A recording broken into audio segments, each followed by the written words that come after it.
Dün Filistin'de maalesef çok üzücü bir hadiseye şahit olduk. Gerçi 1948 yılından beri Filistin'de ciddi manada katliamlar yaşanıyor. Oradaki Müslüman kardeşlerimiz her zaman zalimler tarafından şehit ediliyor.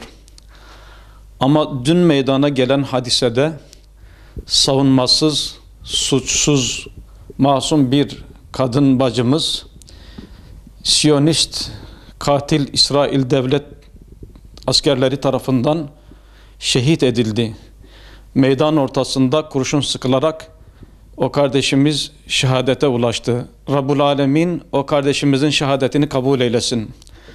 Bununla beraber bu kardeşimizin şehadetini İslam aleminin uyanışına, dirilişine vesile kılsın inşallah. Yeryüzünde yeniden güç ve kuvvet bulmalarına vesile kılsın. Aslında sıkılan o kurşun sadece o bacımıza değil, bütün bir ümmete sıkılmıştır.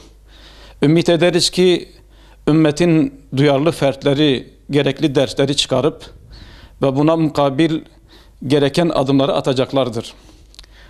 Tarih çok şeylere şahittir ve Kahramanmaraş'ta küfür askerleri tarafından Müslüman bacılarımızın örtüsüne el uzatılınca sütçü imam cuma namazını kıldırmayarak öylesi bir ortamda cuma namazı kılınamaz.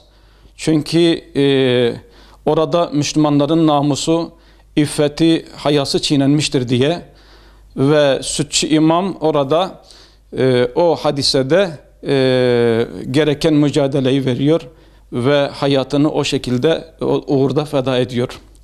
Biz de inşallah bu gibi derslerden ibret alarak ve o şekilde meseleye bakmamız lazım. Biz şunu temenni ediyoruz. Bütün İslam ülkeleri şimdiye kadar olduğu gibi bu hadisede de gereken tepkiyi göstereceklerdir inşallah. Ama maalesef şunu görüyoruz.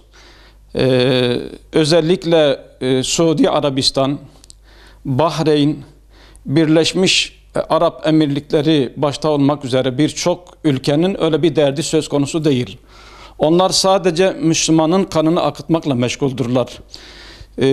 Onlar İsrail'in ve Amerika'nın maşası durumundalar.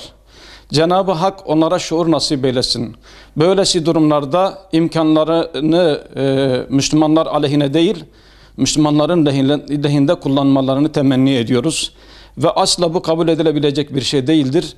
Her bir Müslüman bu konuda duyarlı olması lazım, tepkisini dile getirmesi lazım ve o kardeşimizin kanı inşallah yerde kalmayacak ve Cenab-ı Hak özellikle son seçimde Netanyahu denen zalime oradaki seçmenler tarafından gereken ders verildiği gibi Cenab-ı Hak görünmeyen ordularıyla onlara haddini bildirsin ve onlar inşallah tarih sahnesinden silinecek günü bize göstermeyi en kısa zamanda nasip ve müyesser eylesin diye ümit ediyoruz.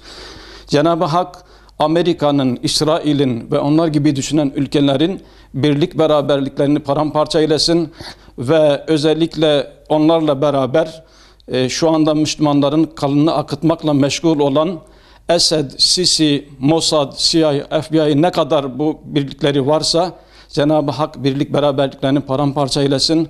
Müslümanların başından bunları def eylesin inşallah.